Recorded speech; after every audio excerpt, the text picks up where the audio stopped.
Hello viewers, welcome to legend online and YouTube classes. ఈరోజు Indian polity సబ్జెక్ట్లో భాగంగా రాజ్యాంగ సంస్థలలో మనం 1 by 1 చూస్తూ వస్తున్నాము. Advocate general, attorney general, comptroller and auditor general, public service commission, వీటికి సంబంధించిన వివరాలు మనం చూసాము.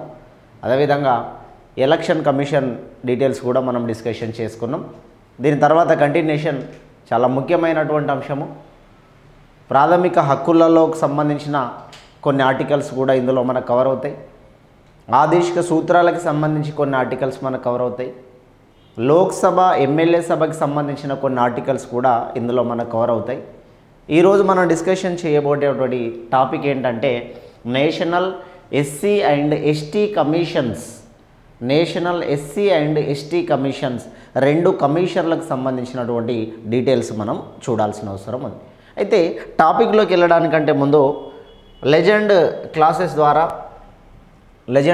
ద్వారా మనకి ఎకానమీ అనేది 500 questions with explanation, 500 questions with explanation మనకి ఏదైతే ఇప్పుడు రానున్నటువంటి ఎగ్జామ్స్ ఉన్నాయో ఈ ఎగ్జామ్స్ అన్నిటికీ కూడా ఉపయోగపడే విధంగా ప్రధానంగా ఇక్కడ మనకి గ్రూప్ 2, గ్రూప్ 3 వర్షన్ని దృష్టిలో పెట్టుకొని ఎకానమీ అనేది ఉంటుంది.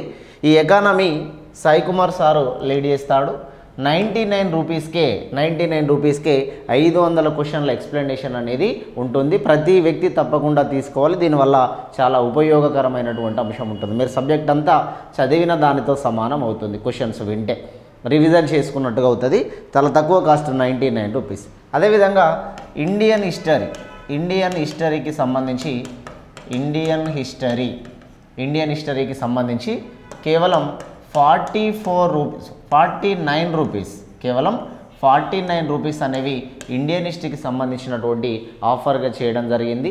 ఇది ఆఫర్ ఈ రోజు వరకే ఉంటుంది. నెక్స్ట్ మళ్ళీ తెల్లవారగానే ఈ ఆఫర్ అనేది చేంజ్ అవుతుంది. తక్కువ ఆఫర్ ఉన్నప్పుడే మీరు తీసుకోండి. ఆల్రెడీ ఇండియన్ హిస్టరీకి సంబంధించి కొన్ని లెసన్స్ అనేవి, అంటే కొన్ని సెషన్స్ అనేవి కంప్లీట్ అవుతున్నాయి. దాదాపుగా ఒక 100 క్వశ్చన్లు అనేవి డిస్కషన్ చేసుకోవడం జరిగింది. ఇవి మీకు రికార్డెడ్ రూపంలో కూడా ఉంటాయి. మీరు ఎన్ని రోజులకి విన్నా కూడా అది రికార్డెడ్ అనేది కొంత లిమిటేషన్ని సార్ వాళ్ళు ఇవ్వడం జరుగుతుంది. అందుకోసమే 49 రూపీస్కి ఇండియన్ హిస్టరీ, ఎకానమీ అయితే మాత్రం 500 రూపీస్కి ఎకానమీ అనేది ఇవ్వడం జరుగుతుంది. ఇండియన్ హిస్టరీ 1000 క్వశ్చన్స్ అండి. ఇండియన్ హిస్టరీ 1000 క్వశ్చన్స్ ఉన్నాయి. అదేవిధంగా ఎకానమీ అయితే 500 క్వశ్చన్స్ ఉన్నాయి. ఈరోజు ఉండే అటువంటి ఆఫర్ ఇది. మళ్ళీ తెల్లవారున ఈ ఆఫర్ అనేది చేంజ్ అవుతూ ఉంటుంది. రైట్, సబ్జెక్ట్లోకి వెళ్దాం. పాలిటీకి సంబంధించి మనకి నేషనల్ ఎస్సీ అండ్ ఎస్టీ కమిషన్లని మనం డిస్కషన్ చేస్తున్నాం. ఈ నేషనల్ జాతీయ ఎస్సీ ఎస్టీ కమిషన్లు అంటాం. జాతీయ ఎస్సీ ఎస్టీ కమిషన్లకి సంబంధించి ఫస్ట్ వన్ 338 అనే ఆర్టికల్ జాతీయ ఎస్సీ కమిషన్ గురించి తెలియజేస్తుంది. నేషనల్ ఎస్సీ కమిషన్ గురించి చెప్తుంది.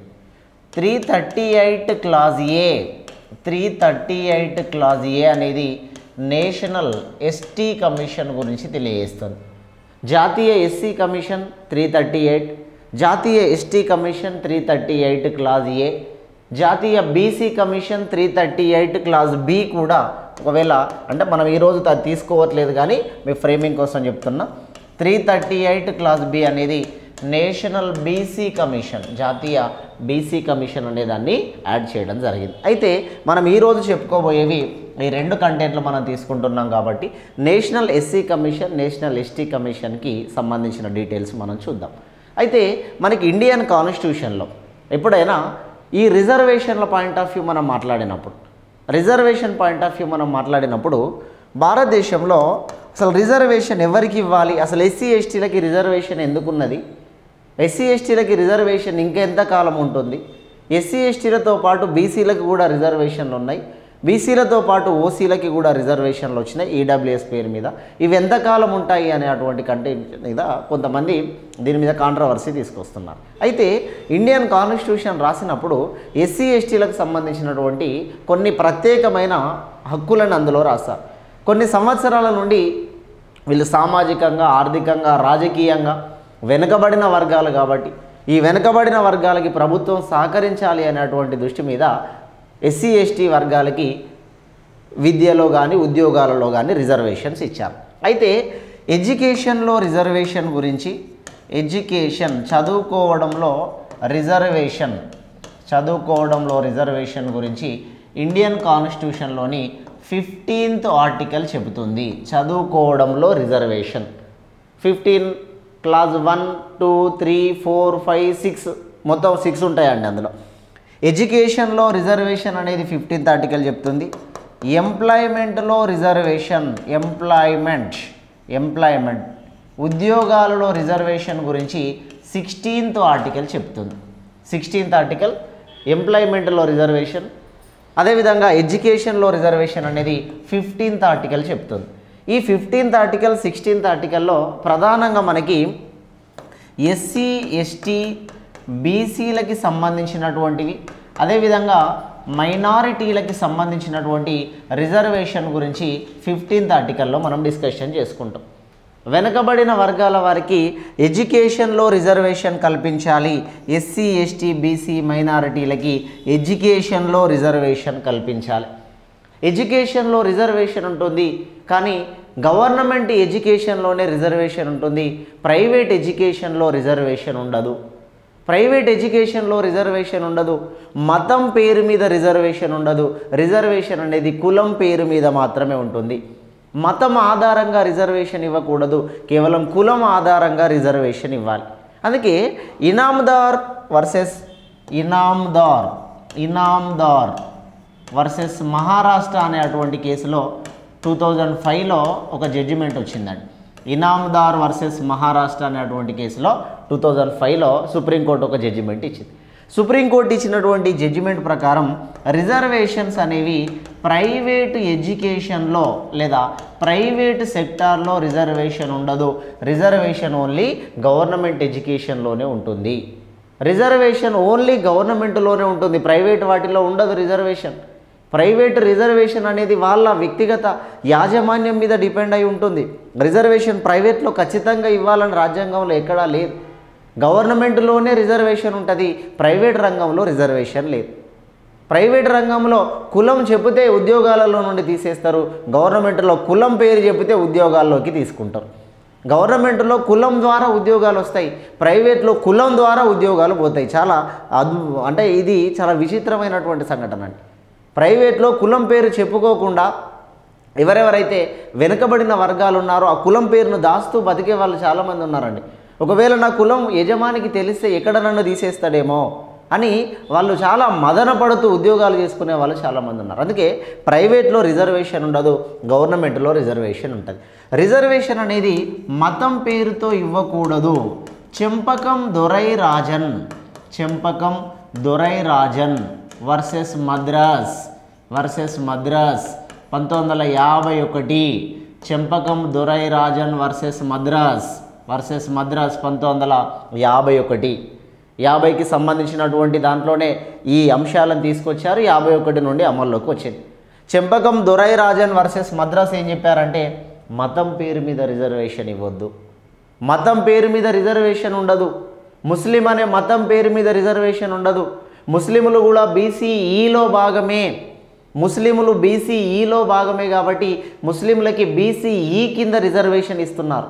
ముస్లిం అనే పదం ఆధారంగా రిజర్వేషన్ ఇవ్వట్లేదు, బీసీఈ కేటగిరీ కింద రిజర్వేషన్ ఇస్తున్నారు. కానీ వాళ్ళని పిలవడం ముస్లింలు అంటున్నాం కాబట్టి ముస్లిం రిజర్వేషన్ అంటాం. అందుకోసమే మతం ఆధారంగా రిజర్వేషన్ ఇవ్వదు. మరి రిజర్వేషన్ దేని ఆధారంగా ఇవ్వాలి అనేది జయశ్రీ వర్సెస్ తమిళనాడు 1976లో సుప్రీంకోర్టు మళ్ళీ ఒక జడ్జిమెంట్ ఇచ్చింది. జయశ్రీ వర్సెస్ తమిళనాడు సుప్రీంకోర్టు ఇచ్చిన జడ్జిమెంట్ కుల వివక్షత ఎదుర్కొనే వాళ్ళకి, సామాజిక వెనుకబాటుతనాన్ని అనుభవించే వాళ్ళకి రిజర్వేషన్ ఇవ్వాలి. కుల వివక్షతని ఎదుర్కొనే వాళ్ళకి సామాజిక వెనుకబాటుతనం అంటే విద్యలో వెనుకబాటుతనం, ఆర్థిక విషయాల్లో వెనుకబాటుతనం, రాజకీయ విషయాల్లో వెనుకబాటుతనం, దీన్ని సామాజిక వెనుకబాటు అంటాం. విద్య, ఉద్యోగం, రాజకీయాలు ఈ అన్ని విషయాలలో వెనుకబాటుతనంతో పాటు ఆ క్యాస్ట్కి సంబంధించి కుల వివక్షత, క్యాస్ట్ డిస్క్రిమినేషన్ని కులం పేరుతో క్యాస్ట్ డిస్క్రిమినేషన్ ఎదుర్కొనే వాళ్ళు ఎవరైతే ఉంటారో వాళ్ళకి మాత్రమే రిజర్వేషన్ ఇవ్వాలని జయశ్రీ వర్సెస్ తమిళనాడు కేసులో చెప్పడం జరిగింది. అంటే ఈ ఎస్సీ ఎస్టీ అనే పేరు మనం తీసుకోవడానికి వెనుక ఇంత చారిత్రక నేపథ్యం ఉన్నది. అయితే ఈ ఎస్సీ ఎస్టీ వర్గాలు ఎవరైతే ఉన్నారో వీళ్ళని కులం పేరుతో తిట్టడం, కులం పేరుతో దూషించడం, కులం పేరుతో వాళ్ళ యొక్క భూములను తీసుకోవడం, కులం పేరుతో వాళ్ళకు సంబంధించినటువంటి ఆ కుటుంబ సభ్యుల మీద దాడులు చేయడం, ఇట్లా ఎస్సీ ఎస్టీలని అవమానకరంగా చూసినప్పుడు ఎస్సీ ఎస్టీలని పరిరక్షించడం కోసం కొన్ని చట్టాలను తీసుకొచ్చినాం. ఎస్సీ ఎస్టీ పరిరక్షణ చట్టాలు, ఎస్సీ ఎస్టీలకు సంబంధించి ప్రొటెక్షన్ యాక్ట్ అంటాం. ప్రొటెక్షన్ యాక్ట్స్, పరిరక్షణ చట్టాలు, వాళ్ళని కాపాడడం కోసం తీసుకొచ్చేటువంటి చట్టాలు. ఫస్ట్ వన్ అస్పృశ్యత నివారణ చట్టము అంటాం. అస్పృశ్యత నివారణ చట్టము 1955లో ఈ యాక్ట్ తీసుకొచ్చారు. దీన్నే మనం అన్సర్టెనిటీ ఆఫెన్షన్ యాక్ట్ అంటాం. అన్సర్టెనిటీ ఆఫెన్షన్ యాక్ట్ అంటాం. ఇది ఫస్ట్ వన్. రెండోది పౌర హక్కుల పరిరక్షణ చట్టము. దీన్ని మనం 1976లో తీసుకున్నాం. దీనినే మనం ఇక్కడ సివిల్ రైట్స్ ప్రొటెక్షన్ యాక్ట్ అంటాం. సివిల్ రైట్స్ ప్రొటెక్షన్ యాక్ట్ అనే పేరుతో పిలుస్తాం. ఇక థర్డ్ వన్, మూడోది ఎస్సీ ఎస్టీ ఆకృత్యాల నిషేధ చట్టము అని మనకి ఎస్సీ ఎస్టీ ఆకృత్యాల నిషేధ చట్టము 1989లో తీసుకొస్తే ఇది 1990 జనవరి 30 నుండి అమలులోకి వచ్చింది. జనవరి 30, 1990 నుండి అమల్లోకి వచ్చింది. దీన్నే మనం ఎస్సీ ఎస్టీ అట్రాసిటీ యాక్ట్ అంటున్నామండి. ఎస్సీ ఎస్టీ అట్రాసిటీ యాక్ట్ అనే పేరుతో దీన్ని పిలుస్తాం. అయితే మనకి ఈ దేశంలో ఎస్సీ ఎస్టీలకు సంబంధించి వాళ్ళని పరిరక్షించుకోవడం కోసం, ఎస్సీ ఎస్టీలో వేరే వాళ్ళ నుండి దాడి విషయంలో కొంత రక్షణ పొందడం కోసం, వేరే కాస్ట్కి సంబంధించిన వాళ్ళు వీళ్ళ మీద దాడులు చేయడం, ఈ కులాన్ని తక్కువగా చూడడం, ఇట్లాంటి సంఘటనలు జరుగుతున్నాయి. కాబట్టి ఎస్సీ ఎస్టీ అట్రాసిటీకి సంబంధించినటువంటి ఈ చట్టాలను తీసుకొచ్చా. 1955లో అస్పృశ్యత నివారణ చట్టాన్ని తీసుకొచ్చి దీని పేరుని 1976లో పౌర హక్కుల పరిరక్షణ చట్టంగా మార్చారు. అయితే 1974లో మైసూరు కోర్టు సూచన ప్రకారం, బాగా గుర్తుంచుకోవాలి ఈ పాయింట్, 1974లో మైసూరు కోర్టు సూచన ప్రకారం పౌర హక్కుల పరిరక్షణ చట్టం అనే పేరును తీసుకురావడం జరిగింది. ఈ పౌర హక్కుల పరిరక్షణ చట్టాన్నే 1989 వచ్చేసరికి మళ్ళీ ఎస్సీ ఎస్టీ అట్రాసిటీ యాక్ట్గా మార్చాం. ఇదంతా దేనికి సంబంధించినటువంటి విషయం అంటే అన్టచబిలిటీ, అంటరానితనము నిషేధించాలి అనేటువంటి విషయం మీద 17th ఆర్టికల్ ఏదైతే ఉందో ఈ 17th ఆర్టికల్ అంటరానితనాన్ని నిషేధించాలి అనేటువంటి అంశం చెబితే, ఈ అంటరానితనాన్ని నిషేధించడానికి సంబంధించి ఎవరిని పరిరక్షణ కోసం ఇవన్నిటిని తీసుకొచ్చామంటే ఎస్సీ ఎస్టీల పరిరక్షణ కోసం ఈ చట్టాలను తీసుకురావడం జరిగింది. అయితే ఈ ఎస్సీ ఎస్టీ పరిరక్షణ కోసం తీసుకొచ్చినటువంటి ఈ చట్టాల ప్రకారం ఎవరైతే ఎస్సీ ఎస్టీలను అవమానపరిచినటువంటి వాళ్ళు ఉంటారో, లేదా ఎస్సీ ఎస్టీల మీద దాడి చేసిన వాళ్ళు ఉంటారో, ఎస్సీ ఎస్టీ అమ్మాయిల మీద అత్యాచారం చేసిన వాళ్ళు ఉంటారో, ఒకవేళ అది ప్రూవ్ అయితే, అది నిరూపించబడితే 6 months నుండి 6 నెలల నుండి 2 సంవత్సరాల వరకు జైలు శిక్ష విధించాలి. అదేవిధంగా వాళ్ళకి పొలిటికల్ రైట్స్ రాజకీయ హక్కులను తీసేయాలి. వాళ్ళకి ఎవరైతే ఎస్సీ ఎస్టీ కేసులలో వీళ్ళు నిజంగానే తప్పు చేశారు అని నిరూపణ అవుతుందో ఆ నిరూపణ అయినటువంటి వ్యక్తులకి 6 నెలల నుండి 2 సంవత్సరాల వరకు వాడు చేసినటువంటి నేర తీవ్రతని బట్టి 6 నెలల నుండి 2 సంవత్సరాల వరకు జైలు శిక్ష విధించాలి. అదేవిధంగా there is no political rights, వాళ్ళకి రాజకీయ హక్కులు ఇవ్వద్దు. ఎవరి పేరు మీద అయితే ఎస్సీ ఎస్టీ అట్రాసిటీ కేసు ఉంటుందో ఆ పర్సన్ పోటీ చేయడానికి అవకాశం లేదు, వాడు ఎన్నికలలో ఓటేయడానికి అవకాశం లేదు. ఆ ఎన్నికల్లో ఓటేయకుండా పోటీ చేయకుండా హక్కులను మొత్తం తీసేయండి వాళ్ళకి. ఎందుకంటే ఈ తీవ్రమైన నేరాలు ఎవరి మీదనైతే ఉంటాయో వాళ్ళని పోటీ చేయకుండా చేయండి అని చట్టాలలో రాస్తే ఆ రాసిన చట్టాలు ఇప్పుడు ఎంతవరకు ఇంప్లిమెంటేషన్ అవుతున్నాయి. నేర చరిత్రని ఎలక్షన్ కమిషన్ కొంతమంది దాటా ఇస్తుంది.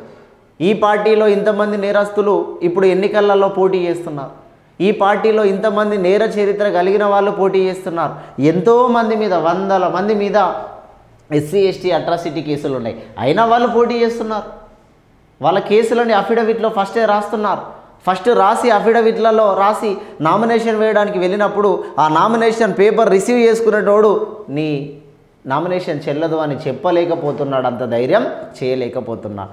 ఈ చట్టాలని అమలు చేసే వ్యక్తి ఎంత సమర్థవంతమైనడైతే ఈ చట్టాలు అంత సమర్థవంతంగా దేశానికి ఉపయోగపడతాయి. అట్లా ఈ దేశంలో అంటరానితనం అనేటువంటి దాన్ని ఎస్సీ ఎస్టీలకు సంబంధించినటువంటి కేసుగా మనం తీసుకోవడం జరిగింది. అయితే ఈ చట్టాలని కాపాడుతూ ఈ ప్రజలని కాపాడడం కోసం జాతీయ స్థాయిలో వాళ్ళకు ఒక కమిషన్ ఉండాలని, జాతీయ స్థాయిలో ఒక కమిషన్ రావాలని, ఆ కమిషన్కి సివిల్ కోర్టుకు ఉండే పవర్స్ ఉండాలని, ఆ కమిషన్కి సివిల్ కోర్టుకు ఉండే పవర్స్ ఉండాలని, దేశవ్యాప్తంగా వాళ్ళ హక్కులని కాపాడడం కోసం అని చెప్పేసి రాష్ట్రానికి ఒక కమిషన్ ఉండాలి, దేశానికి ఒక కమిషన్ ఉండాలి అని చెప్పేసి వేరువేరుగా కమిషన్లను నియమించుకుంటాం.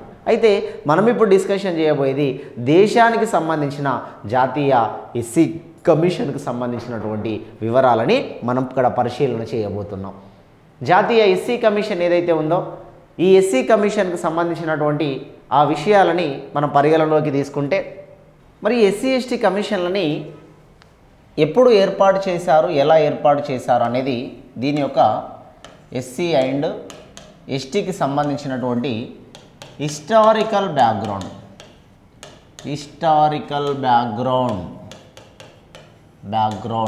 చారిత్రక నేపథ్యాన్ని పరిశీలన చేద్దాం.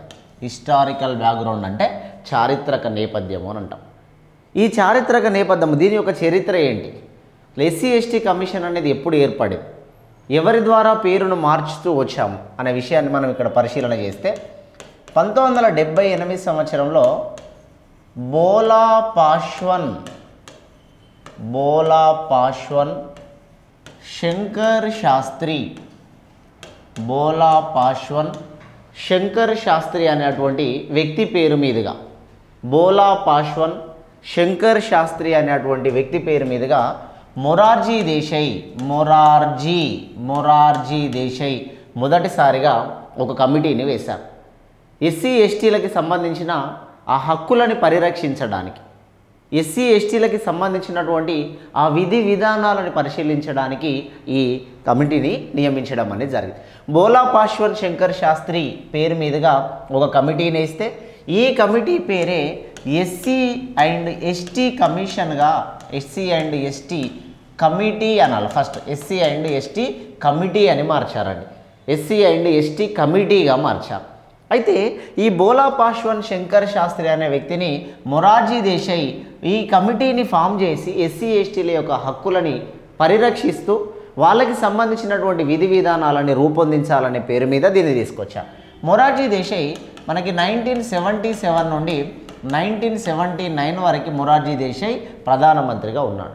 మొరార్జీ దేశాయ్ ఈ దేశానికి మొదటి జనతా పార్టీ నుండి ప్రధానమంత్రి అయిన వ్యక్తి, కాంగ్రెసేతర మొదటి ప్రధానమంత్రిగా మన మొరార్జీ దేశాయ్ గారిని చెప్పడం అనేది జరుగుతుంది. ఇద్దరు ఉప ప్రధానమంత్రులను నియమించుకున్న వ్యక్తి కూడా మొరార్జీ దేశాయ్. సరే, కంటెంట్కి వద్దాం. బోలా పాశ్వన్ శంకర్ శాస్త్రి పేరు మీద ఒక కమిటీని వేస్తే ఆ కమిటీ పేరునే ఎస్సీ ఎస్టీ కమిటీ అనేటువంటి పేరు మీద దాన్ని పిలవడం జరుగుతుంది. ఈ ఎస్సీ ఎస్టీ కమిటీ ఏదైతే ఉందో ఎస్సీ ఎస్టీ కమిటీకి 65వ రాజ్యాంగ సవరణ చట్టము 65th కాన్స్టిట్యూషనల్ అమెండ్మెంట్ యాక్ట్ పేరు మీద 1990లో అప్పుడు విశ్వనాథ్ ప్రతాప్ సింగ్, విపి సింగ్ అంటాం, విశ్వనాథ్ ప్రతాప్ సింగ్ ప్రధానమంత్రిగా ఉన్నప్పుడు దానికి నేషనాలిటీ జాతీయత కల్పించాడు. నేషనాలిటీ అంటే జాతీయత కల్పించాడు. ఎస్సీ ఎస్టీ కమిషన్ అనే దానికి ఎస్సీ ఎస్టీ కమిటీ నుండి కమిషన్గా మారుతుంది ఎస్సీ ఎస్టీ కమిటీ నుండి కమిషన్గా మారుతుంది. ఇది దేశవ్యాప్తంగా ఇందులో కొంతమంది సభ్యులు ఉండాలి అని చెప్పేసి తీర్మానం చేశారు. ఇందులో కొంతమంది సభ్యులు ఉండాలి, ఆ సభ్యులని రాష్ట్రపతి నియమించాలి అనే విధానం మీద ఈ అంశాన్ని తీసుకురావడం జరిగింది. అయితే 1990 సంవత్సరంలో 65 అనేటువంటి రాజ్యాంగ సవరణ ప్రకారం 65 సవరణ ప్రకారం 1990లో విశ్వనాథ్ ప్రతాప్ సింగ్ ఎవరైతే ఉన్నారో ఆ విశ్వనాథ్ ప్రతాప్ సింగ్ ఈ ఎస్సీ ఎస్టీ కమిషన్కి నేషనాలిటీ అనేది జాతీయత కల్పించాడు. జాతీయత కల్పించిన తర్వాత 1992 నుండి ఈ కమిషన్ అనేది పనిచేయడం ప్రారంభించింది. 1992లో రామ్ధన్ అనేటువంటి వ్యక్తి ఈ కమిషన్కి మొదటి చైర్మన్గా పనిచేశాడు. అప్పుడు నేషనల్ ఎస్సీ ఎస్టీ కమిషన్ అనాలి. ఇక్కడ వరకు national SC ST commission, national SC and ST కమిషన్కి జాతీయ హోదా ఇచ్చినటువంటి ప్రధానమంత్రి Vishwanath Pratap Singh. National SC ST కమిషన్గా మార్చినటువంటి సవరణ 65వ సవరణ. నేషనల్ ఎస్సీ ఎస్టీ కమిషన్గా 1990లో నిర్మాణమైంది. 1990లో నిర్మాణం అయితే అది పనిచేయడం 1992 నుండి పనిచేయడం స్టార్ట్ చేసింది. అది పనిచేసినప్పుడు మొదటి చైర్మన్గా రామ్ధన్ అనేటువంటి పర్సన్, జాతీయ ఎస్సీ ఎస్టీ రెండింటికి కలిపి మొదటి చైర్మన్ రామ్ధన్ అనేటువంటి వ్యక్తి మొదటి చైర్మన్గా ఉన్నాడు. ఇక దీనికి సంబంధించినటువంటి విధానాన్ని ఇంకా లోతుగా పరిశీలన చేస్తే 89వ రాజ్యాంగ సవరణ చట్టము 89th కాన్స్టిట్యూషనల్ అమెండ్మెంట్ యాక్ట్ అని 2003లో ఒక యాక్ట్ను తీసుకొచ్చారు. ఈ 2003 వచ్చేసరికి ఏమైందంటే ఎస్సీ ఎస్టీలు ఒకే కమిషన్గా ఉండడాన్ని కొంత ఇబ్బందిగా భావిస్తూ ఎస్సీ కమిషన్ వేరుండాలి, ఎస్టీ కమిషన్ వేరుండాలని రెండింటినీ డివైడ్ చేశారు. National SC commission, national ST commission రెండు వేరు కావాలని 89వ సవరణ 2003లో చేస్తే ఈ 2003లో చేసిందంతా కూడా 2004 నుండి ఇంప్లిమెంటేషన్ అమలులోకి వచ్చింది. 2003లో చట్టాన్ని చేస్తే 2004 నుండి అమల్లోకి వచ్చింది. 2004లో ఇక్కడ ఏం జరిగిందండి అని అంటే నేషనల్ ఎస్సీ కమిషన్ వేరుగా అయింది, నేషనల్ ఎస్టీ కమిషన్ వేరు చేయబడింది.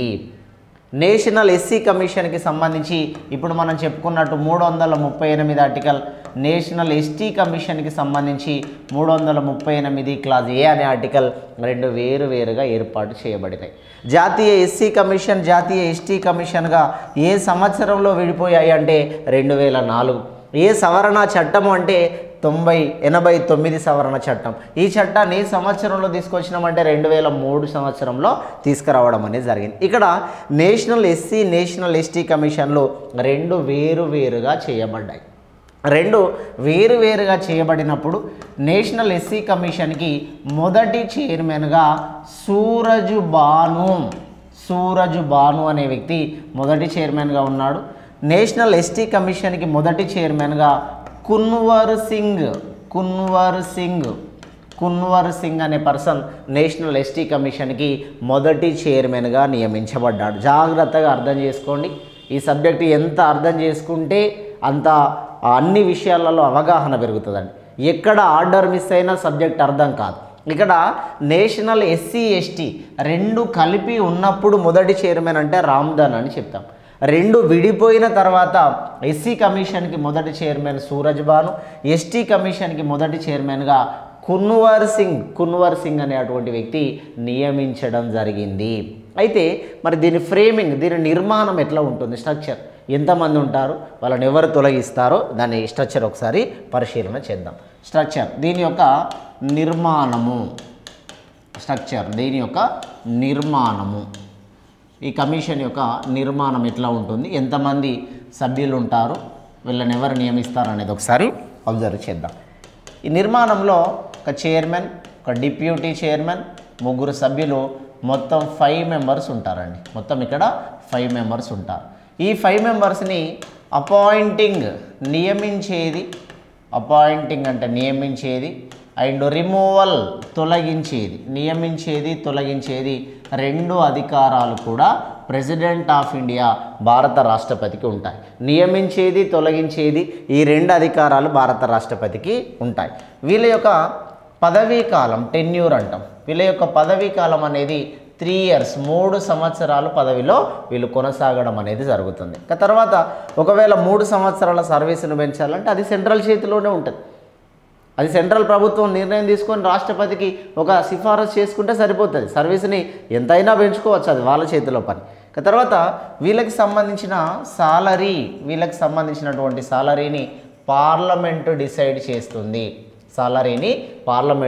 చేస్తుంది. ఈ డిసైడ్ చేసినటువంటి సాలరీ ఎట్లా ఉంటుంది అని అంటే చైర్మన్ ఎవరైతే ఉన్నారో చైర్మన్కి సుప్రీంకోర్టు సీనియర్ జడ్జికి ఇచ్చేటువంటి సాలరీ ఇస్తాము. అంటే 2,50,000 రూపాయల సాలరీ ఇస్తారు. అదేవిధంగా డిప్యూటీ చైర్మన్కి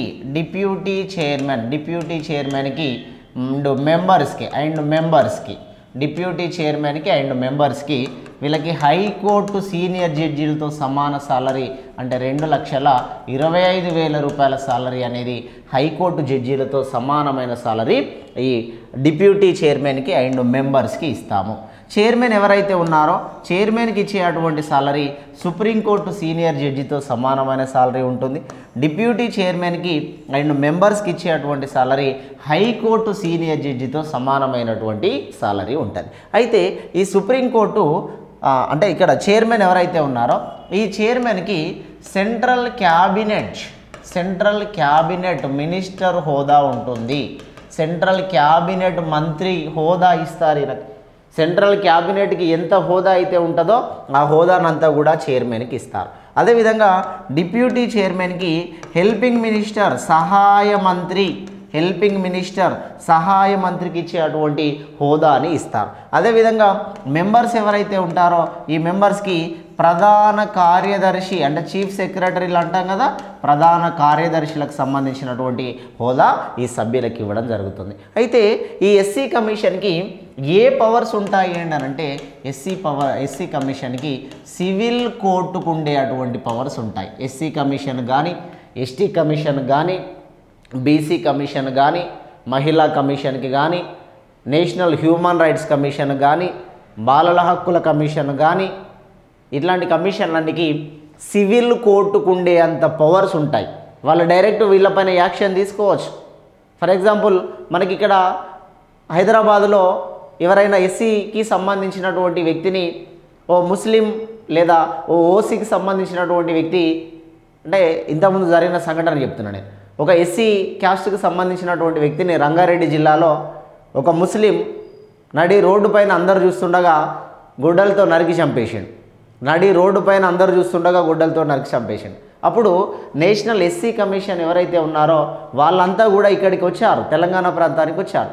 దీన్నంతా కూడా అబ్జర్వ్ చేసుకొని వాళ్ళకి సివిల్ కోర్టుకు ఉండే పవర్స్ ఉంటాయి కదా, అప్పుడు వీళ్ళ మీద యాక్షన్ తీసుకోవాలని చెప్పేసి సుప్రీంకోర్టుకి రికమెండేషన్ చేయడం అనేది కూడా జరిగింది. అంటే ఒక కోర్టుకు ఉండే అంతటి పవర్సు ఈ కమిషన్లన్నిటికీ కూడా ఇచ్చారు. ఇట్లా మనకి ఈ చైర్మన్ల యొక్క నిర్మాణం అనేది ఉండడం జరుగుతుంది. అయితే ఈ చైర్మన్లు ఇక్కడ వీళ్ళు చేయాల్సినటువంటి ప్రధానమైన డ్యూటీస్ ఆ కులానికి సంబంధించిన సమస్యలు జరిగినప్పుడు, ఆ కులం మీద ఏమైనా అవమానాలు జరిగినప్పుడు, ఆ కులం మీద ఎవరైనా హేళనలు చేసినప్పుడు, ఆ కులాలకి సంబంధించినటువంటి ఆ ఆస్తులను భూములను ఎవరైనా ఆక్రమించినప్పుడు బలవంతంగా చట్ట ప్రకారంగా వాళ్ళకి న్యాయం చేయడం కోసం, వాళ్ళ హక్కులను పరిరక్షించడం కోసం ఈ కమిషన్లని తీసుకురావడం అనేది జరిగింది. అయితే ఈ ఎస్సీ ఎస్టీ వాళ్ళ ఎవరైతే ఉన్నారో ఎస్సీ ఎస్టీకి పొలిటికల్ రైట్స్ కూడా ఇచ్చినారండి. రాజకీయంలో రిజర్వేషన్, పొలిటికల్ రైట్స్, ఎస్సీ ఎస్టీలకి సంబంధించి రాజకీయ హక్కులు, పొలిటికల్ రైట్స్ అండ్ రిజర్వేషన్స్, రాజకీయాలలో రిజర్వేషన్స్ కూడా ఇచ్చినారు. రాజకీయాలలో రిజర్వేషన్స్ అంటే ఇక్కడ ప్రధానంగా మనకి ఆర్టికల్ 330 ప్రకారం లోక్సభలో ఎస్సీ ఎస్టీలకి రిజర్వేషన్స్ ఉంటాయి. రాజ్యసభకి రిజర్వేషన్ ఉండదు, లోక్సభకి మాత్రమే రిజర్వేషన్స్ ఉంటాయి. ఆ రిజర్వేషన్లు కూడా ఎస్సీ ఎస్టీలకే రిజర్వేషన్లు ఉంటాయి. కొన్ని రిజర్వ్డ్ సీట్స్ అంటే ఆ రిజర్వ్డ్ సీట్లలో అంటే ఎగ్జాంపుల్ మనం డిస్కషన్ చేద్దాం. ఎస్సీలకు సంబంధించి దేశవ్యాప్తంగా 84 ఎస్సీలకు సంబంధించి రిజర్వ్డ్ సీట్స్ ఉన్నాయి. ఇది ఎస్సీలకి సంబంధించిన లోక్సభ సీట్లు దేశం మొత్తంలో. ఎస్టీలకి సంబంధించి దేశం మొత్తంలో లోక్సభ సీట్లు 47 సీట్లు రిజర్వ్డ్ చేయబడి ఉన్నాయి. దేశం మొత్తంలో ఇంక్లూడింగ్ ఆంధ్రప్రదేశ్, తెలంగాణ. దేశవ్యాప్తంగా ఎస్సీలకి 84 రిజర్వ్డ్ సీట్లు ఉన్నాయి. ఆ 84 రిజర్వ్డ్ సీట్లలో ఎస్సీ సర్టిఫికెట్ కలిగిన వాళ్ళు మాత్రమే పోటీ చేయాలి. ఎస్సీ కులానికి చెందిన వాళ్ళు మాత్రమే పోటీ చేయాలి. ఒకవేళ ఇంటర్ క్యాస్ట్ మ్యారేజెస్ జరిగితే తండ్రి ఎస్సీ అయి ఉంటేనే ఆ పుట్టినటువంటి పిల్లలకి ఎస్సీ సర్టిఫికెట్ వస్తుంది. తల్లి పేరు మీద కులం రాదు. భారతదేశము పితృస్వామ్య వ్యవస్థ దేశము, భారతదేశము మాతృస్వామ్య వ్యవస్థ దేశము కాదు. తల్లి పేరు మీదుగా టైటిల్ అంటే ఇంటి పేరు ఇచ్చేటువంటి సాంప్రదాయం మన దగ్గర లేదు. తండ్రికి సంబంధించిన కులమే వస్తుంది, తండ్రికి సంబంధించిన వారసత్వమే వస్తుంది ఎప్పటికీ కూడా. అందుకే ఇక్కడ ఎస్సీ రిజర్వ్డ్ సీట్లు 84 దేశం మొత్తంలో, ఎస్టీ రిజర్వ్డ్ సీట్లు 47 సీట్లు దేశం మొత్తంలో ఎస్సీలకి ఎస్టీలకి రిజర్వ్డ్ చేయబడి ఉన్నాయి. ప్రత్యేకంగా ఎగ్జాంపుల్ మనకి తెలంగాణ ప్రాంతాన్ని చూసుకుందాం. తెలంగాణ ప్రాంతాన్ని చూస్తే తెలంగాణలో ఎస్సీ లోక్సభ సీట్లు 3 లోక్సభ సీట్స్ రిజర్వ్డ్ చేయబడి ఉన్నాయి. తెలంగాణలో 3 లోక్సభ సీట్లు. తెలంగాణ మొత్తానికి 17 లోక్సభ సీట్లు ఉంటాయి. తెలంగాణ మొత్తానికి 17 లోక్సభ సీట్లు ఉంటే 17 లోక్సభ సీట్లలో 3 ఎస్సీలకి రిజర్వ్డ్ చేశారు, 2 సీట్లు ఎస్టీలకి రిజర్వ్డ్ చేశారు. జాగ్రత్తగా అర్థం చేసుకోవాలి. ఇక్కడ నేను ఎన్ని ఆర్టికల్లో రాస్తున్నా, ఎన్ని సెక్షన్స్ వస్తున్నాయి, ఎన్ని చట్టాలు వస్తున్నాయి, ఎన్ని సవరణలు వస్తున్నాయి, చాలా సబ్జెక్ట్ ఇక్కడ మనకి ఇందులో భాగంగా కరెంటు డాటాలో భాగంగా కూడా చాలా సబ్జెక్టు మనం ఇవ్వడం జరుగుతుంది. ఆఫ్లైన్కి ఆన్లైన్కి ఎక్కడ కూడా వేరియేషన్ చూపించాను నేను. డెఫినెట్గా ఉన్న సబ్జెక్ట్ ఉన్నట్టు చెప్పాల్సిందే. ఇంకా సాధ్యమైనంత వరకు ఎక్కువ చెప్పడానికే ప్రయత్నం చేస్తా. మీరు ప్రతిదాన్ని రిసీవ్ చేసుకుంటే ఇంకా ఎన్ని అంశాలైనా ఇవ్వడానికి నేను ఇక్కడ రెడీ. అందుకోసం ఇక్కడ తెలంగాణ వ్యాప్తంగా మొత్తం 17 లోక్సభ సీట్లు ఉంటే ఈ 17 లోక్సభ సీట్లలో 3 ఎస్సీలకు రిజర్వ్డ్ చేశారు, 2 ఎస్టీలకి రిజర్వ్డ్ చేశారు. 3, 2 5 సీట్లలో తప్ప మిగతా సీట్లన్నీ కూడా అంటే ఇంకా 12 ఉంటాయి కదా, 17లో 5 పోతే ఇంకా 12 సీట్లు జనరల్ సీట్లు. మరి జనరల్ సీట్లలో కూడా ఈ ఎస్సీ ఎస్టీలు మళ్ళీ పోయి పోటీ చేసుకోవచ్చు. జనరల్ సీట్లలో కూడా వీళ్ళు మళ్ళీ పోటీ చేయవచ్చు. కానీ ఆ జనరల్ పర్సన్స్ ఎవరు కూడా వచ్చి ఎస్సీ ఎస్టీ సీట్లలో పోటీ చేయడానికి ఛాన్స్ లేదు. ఎస్సీ సీట్లో ఎస్సీ మాత్రమే చేయాలి. ఎగ్జాంపుల్ మనకి 3 లోక్సభ సీట్లు తెలంగాణలో రిజర్వ్డ్ సీట్లు అని అన్నాం. ఒకటి వరంగల్ సీటు రిజర్వ్డ్ సీటు, రెండోది Peddapalli reserved seat, Peddapalli reserved seat, మూడోది Nagar Kurnool reserved seat. Nagar Kurnool reserved seat, Peddapalli reserved seat, Warangal reserved seat. ఈ 3 సీట్లలో ఎస్సీలు మాత్రమే పోటీ చేయాలి. ఎస్సీలలో సబ్ క్యాస్టులు ఉంటాయి, ఆ సబ్ క్యాస్ట్ వాళ్ళు కూడా పోటీ చేసుకోవచ్చు. ఎస్సీ అనే క్యాస్ట్ వాళ్ళు ఎవరైనా అక్కడ పోటీ చేయవచ్చు, కానీ వేరే వాళ్ళు వచ్చి పోటీ చేయడానికి లేదు. ఎస్టీలకు సంబంధించి 2 సీట్లు ఉన్నాయండి. ఎస్టీలకు సంబంధించి 2 సీట్లు ఉన్నాయి. ఒకటి మహబూబాబాద్ ఒకటి, రెండవది ఆదిలాబాద్ ఒకటి. ఆదిలాబాద్కు సంబంధించింది ఒకటి మహబూబాబాద్, రెండవది ఆదిలాబాద్. ఇట్లా ఎస్సీ ఎస్టీ అనేటువంటి క్యాడర్ ఎవరైతే ఉంటారో ఈ ఎస్సీ ఎస్టీలని రాజకీయాలలో ఎదగనివ్వట్లేదు అనేటువంటి ఉద్దేశం మీద, రాజకీయాల్లో వీళ్ళకి ప్రాధాన్యత కల్పించాలనే ఉద్దేశం మీద వీళ్ళకి రాజకీయాలలో ఈ రిజర్వేషన్ తీసుకొచ్చారు. అందుకే లోక్సభలో కానీ తర్వాత ఎమ్మెల్యే సభలలో కానీ రిజర్వేషన్స్ ఉంటాయి. లోక్సభ ఎమ్మెల్యే సభలో కాకుండా మిగతా ఎక్కడ కూడా రిజర్వేషన్ అనేది మనకి కనబడదు. మిగతా అన్నీ కూడా జనరల్ సీట్సే ఉంటాయి. ఇక ఇది లోక్సభకి సంబంధించి. తర్వాత 332 ఆర్టికల్ ప్రకారం ఎమ్మెల్యే సీట్లలో ఎస్సీ ఎస్టీలకి రిజర్వేషన్స్ ఉంటాయి. ఎమ్మెల్యే సీట్లలో ఎస్సీ ఎస్టీలకి రిజర్వేషన్స్ ఉంటాయి. ఎన్ని ఎమ్మెల్యే సీట్లు అయితే ఉంటాయో ఆ ఎమ్మెల్యే సీట్లలో కొన్ని ఎస్సీలకి కొన్ని ఎస్టీలకి రిజర్వ్డ్ చేయబడి ఉంటాయి. ఫర్ ఎగ్జాంపుల్ తెలంగాణనే తీసుకుంటే 119 నియోజకవర్గాలలో 119 నియోజకవర్గాలు మొత్తం తెలంగాణకి సంబంధించినవి. 19 ఎస్సీలకి రిజర్వ్డ్ చేయబడ్డాయి, 12 సీట్లు ఎస్టీలకి రిజర్వ్డ్ చేయబడ్డాయి.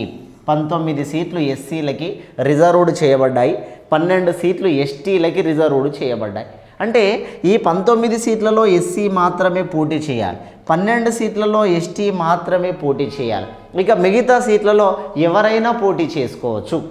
వీళ్ళకి రాజకీయంగా సరైన ప్రాతినిధ్యం ఉండట్లేదు, రాజకీయంగా వీళ్ళని కొంత అభివృద్ధి దశలోకి తీసుకురావాలనే అటువంటి ఉద్దేశం మీద రాజకీయాలలో కూడా రిజర్వేషన్ అనేది ఎస్సీ ఎస్టీ వర్గాలకు సంబంధించి తీసుకురావడం జరిగింది. ఇటు ఎస్సీ ఎస్టీలకు సంబంధించి ఎమ్మెల్యే సభలో రిజర్వేషన్, ఎస్సీ ఎస్టీలకు సంబంధించి లోక్సభలో రిజర్వేషన్, ఎస్సీ ఎస్టీలకు సంబంధించి విద్యలో రిజర్వేషన్, ఎస్సీ ఎస్టీలకు సంబంధించి ఉద్యోగాలలో రిజర్వేషన్. ఈ రిజర్వేషన్లన్నీ కేటాయించింది భారత రాజ్యాంగం ప్రకారమే రిజర్వేషన్లు కేటాయించారు. ఇక్కడ మీకు ఉద్యోగాలు అనే పాయింట్ వచ్చినప్పుడు మరొక విషయాన్ని గుర్తుపెట్టుకోండి. ఉద్యోగం అనే పాయింట్ వచ్చినప్పుడు ఆర్టికల్ 335 ఏదైతే ఉందో ఈ 335 ఆర్టికల్ ప్రకారం ఎస్సీ ఎస్టీలకి ఏదైనా ఉద్యోగానికి ఎగ్జామ్ రాసినప్పుడు వాళ్ళ మార్కులని తగ్గించాలి. ఎస్సీ ఎస్టీలకి సంబంధించి ఎస్సీ ఎస్టీ కులాలు ఏదైనా ఉద్యోగానికి ఎగ్జామ్ రాస్తున్నప్పుడు వాళ్ళ ఎలిజిబిలిటీ మార్క్స్ అనాలి. ఇక్కడ ఎలిజిబిలిటీ మార్క్స్, అర్హత మార్కులని, ఎలిజిబిలిటీ మార్క్స్, అర్హత మార్కులని తగ్గించాలి. ఇది ఎస్సీ ఎస్టీలకి మాత్రమే ఉన్నదండి అవకాశం. ఇండియన్ కాన్స్టిట్యూషన్లో రాసి పెట్టబడి ఉన్న అంశమే, ఇది కొత్త అంశము కాదు, ఇది కొత్త అంశమేం కాదండి, రాజ్యాంగం రాసి పెట్టినప్పుడే ఉన్నది. ఎస్సీ ఎస్టీలకి ఏదైనా ఉద్యోగానికి వాళ్ళు ఎగ్జామ్ రాస్తున్నప్పుడు మిగతా వాళ్ళకంటే కొన్ని మార్కులు తక్కువగా ఉన్నా వీళ్ళకు ఉద్యోగ అవకాశాన్ని కల్పించాలి. ఫర్ ఎగ్జాంపుల్ ఎస్సీ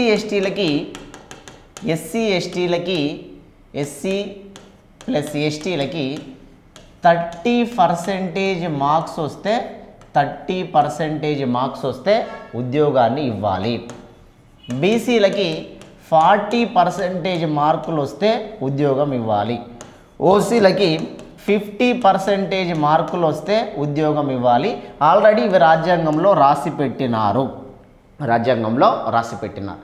ఎస్సీ ఎస్టీలకి 30 మార్కులు కాదు, 30%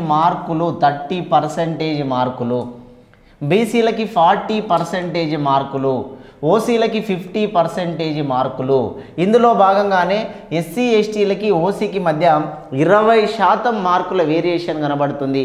మేము ఎంత చదువుకున్న ఉపయోగం ఏముంది అని పాపం ఓసీకి సంబంధించినటువంటి చాలామంది అభ్యర్థులు ధర్నాలు, రాస్తారోకోలు చేయడం వల్ల నరేంద్ర మోడీ గవర్నమెంట్ దీన్ని ఆలోచనలోకి తీసుకొని ఈడబ్ల్యూఎస్ అనే అటువంటి కోటాను తీసుకొచ్చి ఓసీలకి 10% రిజర్వేషన్ అనేది కేటాయించింది. 10% రిజర్వేషన్ ఓసీలకి కేటాయించింది. అయితే ఈ ఈడబ్ల్యూఎస్ రిజర్వేషన్ అనేది పోలీస్ ఎగ్జామ్స్లో మొన్న జరిగినటువంటి తెలంగాణ ఎస్ఐ కానిస్టేబుల్కి సంబంధించిన మెయిన్స్ ఎగ్జామ్లో ఈడబ్ల్యూఎస్ రిజర్వేషన్ కోటాని అమలు చేయలేదు. కేసీఆర్ సార్ గారు ఈ ఎగ్జామ్స్ని కండక్ట్ చేసేటప్పుడే ఫస్ట్ చెప్పాడు, 60 మార్క్స్ వస్తే ఎవరైనా ఎలిజిబులే, there is no caste reservation అని చెప్పాడు. No caste reservation. ఇక్కడ కులపరమైన రిజర్వేషన్లు ఏవి లేదు. ఈసారి ప్రిలిమినరీ ఎగ్జామ్లో అందరికీ 60 మార్కులను కటాఫ్గా తీసుకుంటున్నాం. 60 మార్కులు వచ్చిన వాళ్ళందరూ కూడా ఎలిజిబుల్ అయినట్టుగానే లెక్కగా భావించుకోవాలి అని చెప్పాడు. 60 మార్కులు వచ్చిన వాళ్ళు ఇక్కడ ఎలిజిబుల్ అయినట్టుగా భావించుకోండి. ఎస్సీకి తక్కువ మార్కులు లేవు, ఎస్టీకి తక్కువ మార్కులు లేవు, బీసీకి తక్కువ మార్కులు లేవు అని చెప్పేసి ఈ రకంగా కేసీఆర్ అనౌన్స్మెంట్ చేశారు. అనౌన్స్మెంట్ చేసిన తర్వాత ఎగ్జామ్ కండక్ట్ చేశారు. ప్రిలిమినరీ ఎగ్జామ్ కండక్ట్ చేసిన తర్వాత చాలామంది మళ్ళీ రోడ్ల మీదకి వచ్చి ధర్నా చేశారు. ఆ ఎగ్జామ్లో మార్కులు తక్కువగా వచ్చినాయి, మాకు మీరు రిజర్వేషన్, ఆ రాజ్యాంగ ప్రకారం మీరు రిజర్వేషన్ కేటాయించాల్సిందే.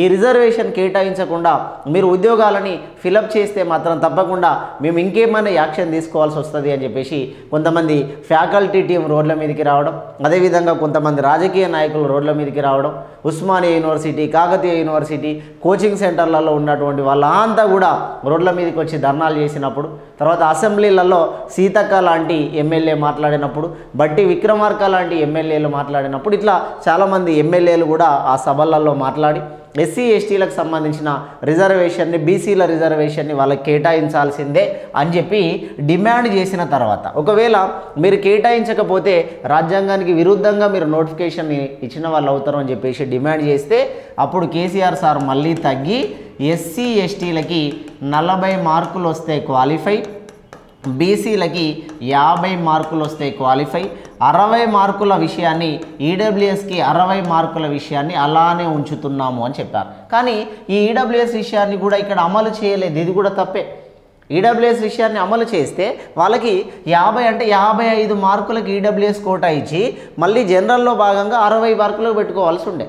ఇప్పుడు ఈడబ్ల్యూఎస్ రిజర్వేషన్ వాళ్ళకి అమలు చేయలేదు కాబట్టి ఈడబ్ల్యూఎస్ కోటాని మాకు అమలు చేయలేదు అని చెప్పేసి కొంతమంది ఈడబ్ల్యూఎస్ కేటగిరీ కలిగిన వాళ్ళు రోడ్లపైకి వచ్చి ధర్నాలు చేయడం అనేది జరుగుతుంది. అందుకోసమే మనకు దేశంలో జరుగుతున్నటువంటి వీళ్ళ రాజకీయాలలో రిజర్వేషన్ ఎస్సీ ఎస్టీలకి, అదేవిధంగా పొలిటికల్లలో రిజర్వేషన్, వీళ్ళకి సంబంధించినటువంటి రాజ్యాంగపరమైన ఉద్యోగాలలో రిజర్వేషన్, ప్రమోషన్లలో రిజర్వేషన్, ఉద్యోగాలు ఖచ్చితంగా వాళ్ళ కోసం కొన్ని కేటగిరీలుగా కేటాయించాల్సిందే అని చెప్పేసి ఈ రకంగా వీళ్ళకి సంబంధించినటువంటి అంశాన్ని తీయడం జరుగుతుంది. అందుకే ఎప్పుడైనా ఎస్సీ ఎస్టీలకు సంబంధించినటువంటి విషయాలలో, రిజర్వేషన్ విషయాలలో ప్రభుత్వమే డెసిషన్ తీసుకుంటుందండి. మనం ఎన్ని రకాలుగా నిర్ణయాలు తీసుకున్నా మన నిర్ణయాలు చెల్లుబాటు కాదు. ఆ రిజర్వేషన్ తీసేయాలంటే పార్లమెంటే తీసేయాలి, ఆ రిజర్వేషన్ రద్దు చేయాలంటే పార్లమెంటే రద్దు చేయాలి, ఆ రిజర్వేషన్ ఎక్స్టెండ్ చేయాలంటే పార్లమెంటే ఎక్స్టెండ్ చేయాలి. మన చేతిలో ఏది కూడా ఉండదు, ఆ రిజర్వేషన్ని పార్లమెంటే చూసుకుంటుంది.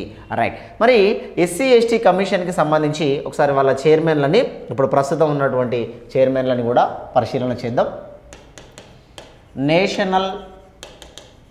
నేషనల్ ఎస్సీ కమిషన్కి సంబంధించిన చైర్మన్లను మనం పరిశీలిస్తున్నాం. నేను మళ్ళీ చెప్తున్నా, ఎస్సీ ఎస్టీలు కలిపి ఉన్నప్పుడు మొదటి చైర్మన్ రామ్దన్, 2004లో ఇద్దరు విడిపోయిన తర్వాత 2004లో first chairman Suraj Bhan, present national SC కమిషన్కి ప్రజెంట్ చైర్మన్ అండ్ ఆరవ చైర్మన్ మనకి ఇక్కడ విజయ్